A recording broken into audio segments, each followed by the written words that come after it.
She hurled a glass of soda at my face during a heated argument and burst into laughter. I simply wiped it away. It wasn't the first occasion she'd acted like that, but it turned out to be the final one. The dispute was ridiculous, centered on me not showing enough excitement for her friend's latest pyramid scheme venture. We were in the living room, the space we'd occupied together for 2 years. The TV was silent, the only noises coming from her yelling and then the sudden splatter. It was a chilled, syrupy cola, and it trickled from my hair down to the neckline of my shirt. Her laughter stung the most. It wasn't a timid chuckle, it was a deep, derisive cackle, as if I were a jester in her private spectacle. I stayed silent. I remained there for a moment, the tacky fluid sliding along my cheeks, and simply stared at her. Her name is Jenna. Her grin was broad and victorious. I pivoted, headed to the bathroom, and snatched a towel. As I patted my face dry, I could still hear her snickering in the adjacent room, likely composing an exaggerated account to send her pals. I snapped a photo of the dark stain pattern on the pale gray wall behind where I'd been positioned, recording the time on my phone's camera, 9:14 p.m. Then, I captured another of the pool on the wooden floor. I tidied up her chaos, entered our bedroom, and shut the door. Our landlord, Mr. Henderson, is a traditional type. He possesses 3 homes on our block and resides in one of them. He's ex-military, maintains everything spotless, and enforces a no-nonsense rule against turmoil. It's explicitly stated in the lease we both initialed. I had a digital version stored in my inbox. I fired up my laptop, located the PDF, and navigated to Section 12B. It was labeled Tenant Behavior. The provision was straightforward. Any instance of hostility, aggressive conduct, threats, or deliberate destruction of property constitutes immediate grounds for ending the lease for the responsible individual. I drafted a concise, formal email. The subject read, Incident Notification, Unit 3B. I typed, Dear Mr. Henderson, I am contacting you to report an event that took place this evening at 9:14 p.m. Amid a spoken disagreement, my co-tenant, Jenna M., flung a beverage at me within the unit, causing a spill on the wall and floor. I have included time-marked images for your review. This isn't the initial instance of her temper leading to physical escalation, but it is the first I've chosen to officially record. I am worried about this recurring unstable conduct. According to Section 12B of our lease, I seek your advice on the situation. I added the 2 images and pressed send. Then I assembled a compact overnight bag. I wasn't staying there that night. I crashed at my buddy Mark's house. The following morning, I received a response from Mr. Henderson at 7:30 a.m. It was short. Mr. My last name, appreciate you alerting me. I will address it. Anticipate a phone call from me today. I proceeded with my routine.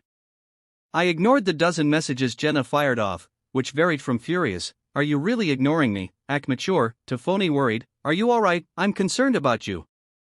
Around 4 p.m., my phone rang. It was Mr. Henderson. Handled, he stated, his tone even. I conversed with Ms. M. I handed her a 30-day notice to vacate in person. The cause listed is aggressive actions breaching Tenant Behavior Policy 12B. She alone must depart.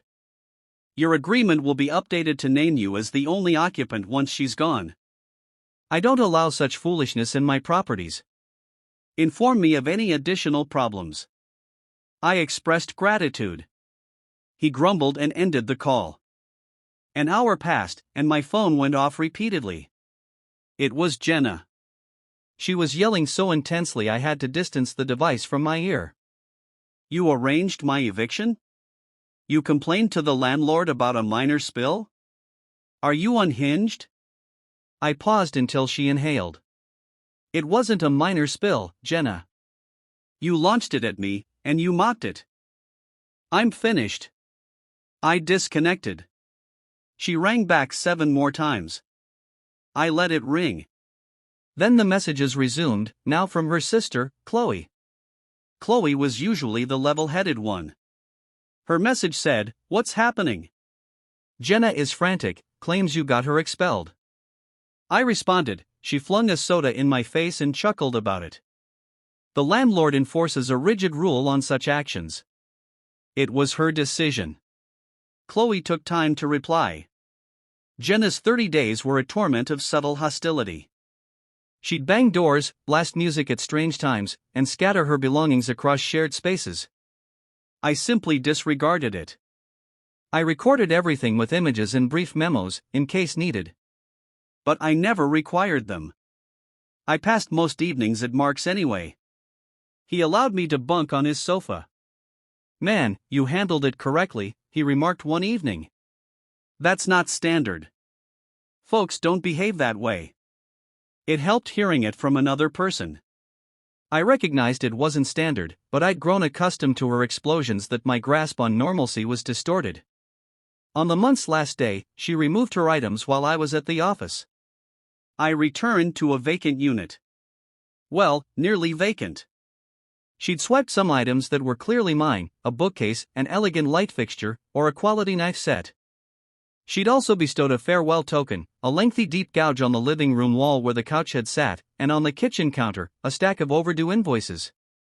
They were all in her name, but for joint services, power, heating, and web. They were all delinquent. I photographed the gouge on the wall. I collected the invoices. The sum she owed for her portion was $287.54. I also understood that Mr. Henderson would deduct the wall fix from our deposit, which we divided.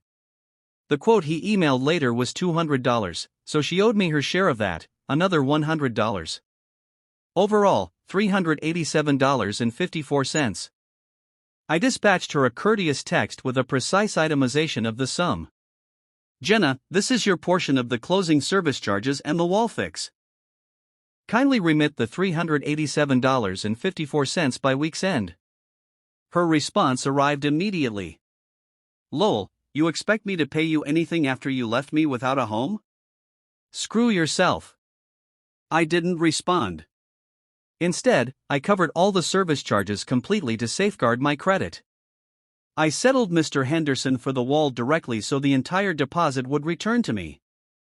I now possessed records for all. I stored them as PDFs. The next day, I accessed my banking app and issued her an official payment demand for $387.54 with the note: "Closing services and repairs reimbursement, Unit 3B.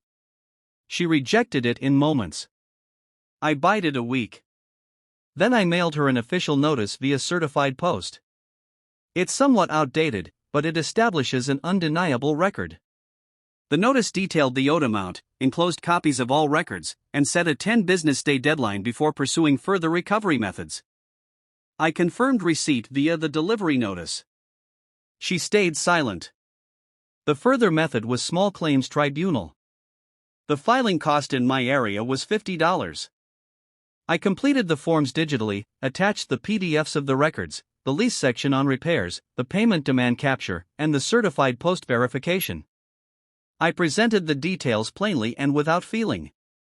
A week on, she received service of the court appearance notice. That's when her sister Chloe phoned me. She sounded drained.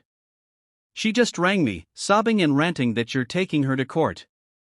Over under $400? Seriously? I remained composed. "Chloe, it's not the amount. It's the accountability."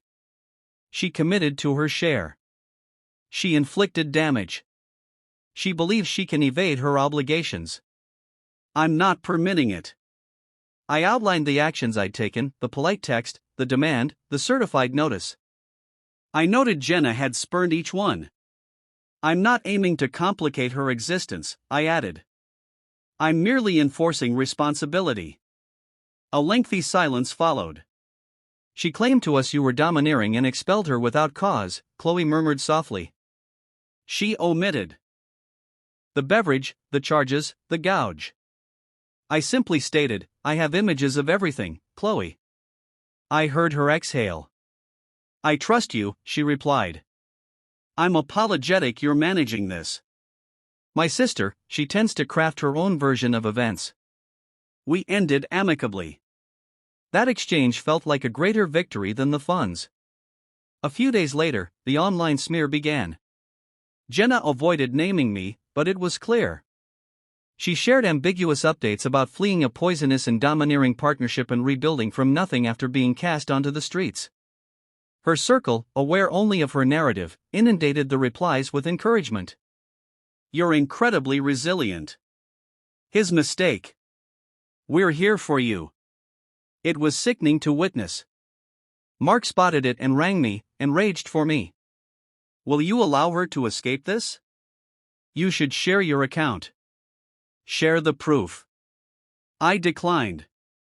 Engaging her digitally is her goal, I explained.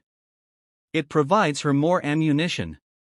It portrays me as equally theatrical. I'm avoiding that trap. My approach was far simpler. We shared a few mutual acquaintances who were truly decent folks I valued. I didn't want them viewing me as a villain. I formed a group message with 3 of them. 2 pairs we once socialized with. I opened with a basic note. "Hi everyone, I realize you've likely seen posts from Jenna online. I'm not planning to broadcast grievances publicly, but I wanted you to receive the truth straight from me, as I cherish our bonds."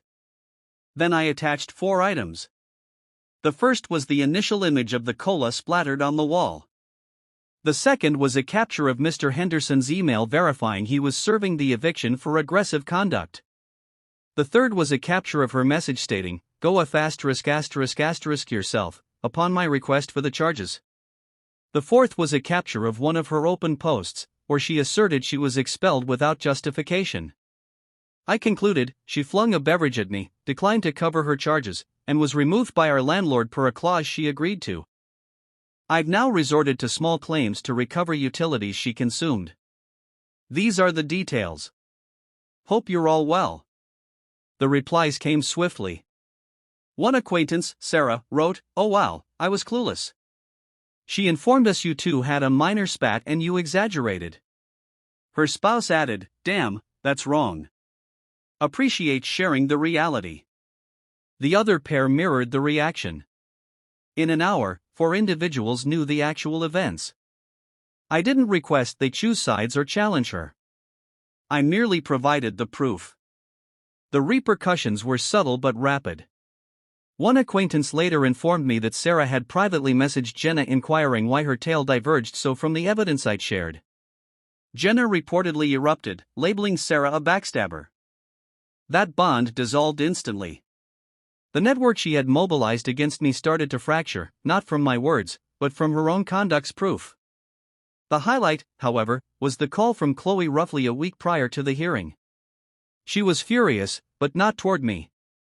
"She attempted to get funds from our folks to settle with you," Chloe revealed.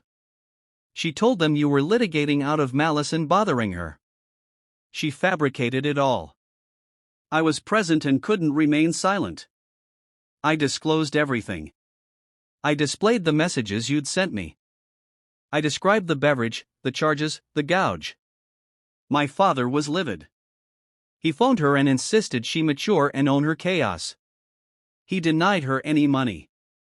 Jenna had evidently raged at Chloe, branding her a betrayer. They hadn't communicated since. "So she severed ties with me now," Chloe noted, her tone weary. "But truthfully, it's liberating. I'm exhausted from shielding her. I wish you recover your funds." On court day, I arrived in a collared shirt, clutching a slim folder with all documents printed and arranged. Jenna was seated on the bench outside the room, clad dramatically in full black.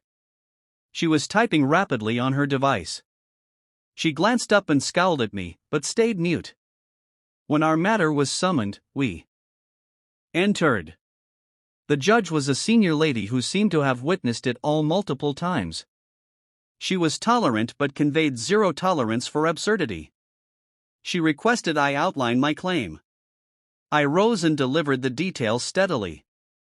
I displayed the lease, the images of the wall, the service invoices, the records showing I'd settled them, the captures of my collection efforts from Jenna, and the certified post-verification.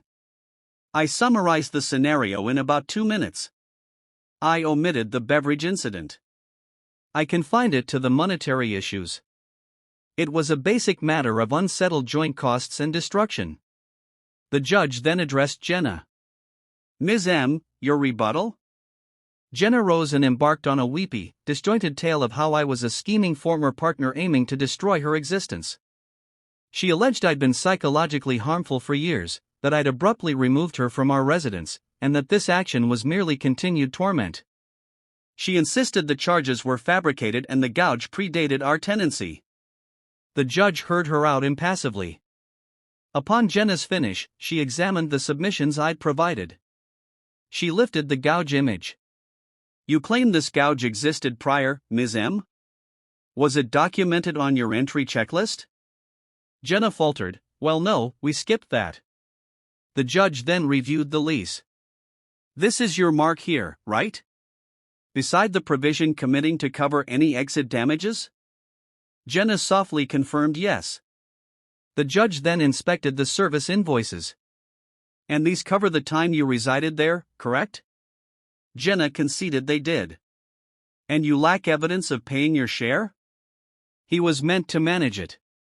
She attempted. That's not indicated, the judge noted, indicating. The account bears your name. One key invoice, the power, was under her name. It was my lapse not transferring it sooner, but it aided me now. Her defense crumbled entirely. The judge paused briefly. Then she declared, this is a clear instance of unsettled common expenditures. The claimant's proof is thorough and recorded. The respondent's account is passionate but devoid of any substantive support or counter-evidence. She struck the gavel. Ruling for the claimant in $387.54 plus the $50 filing cost. Total $437.54. Payment details will mail to you, Ms. M. Avoid delays. Jenna remained standing, jaw agape. She appeared utterly shocked. I simply collected my documents, said thank you, Your Honor, and exited the room. I avoided glancing back. En route home, I didn't feel elated or vindicated. I just felt serene. The ordeal was concluded. The funds would arrive or I'd file for enforcement, but the accountability was established. The ruling was a document affirming, you were correct, evidence prevails. That exceeded the $437.54 in value. Weeks passed. A check arrived via court collections for the complete sum. She had settled. Evidently, the risk of more proceedings sufficed. I spent it on a fresh bookcase and light fixture, substituting the stolen ones. The unit began to seem like mine alone. The atmosphere shifted. It was peaceful. One night, I lounged on my sofa, absorbed in a novel. My phone vibrated. It was a message from an unfamiliar number. I viewed it. I hope you're pleased. You destroyed my world over a couple $100. You're a sad, isolated guy and always will be. It must be her. I regarded the text for a long while. I reflected on all the fury, tension, and theatrics of recent months. I recalled her derisive cackle as cola streamed down my face, and realized it couldn't affect me now. I blocked the number. The unit was silent, and for the first extended period, it truly felt like home.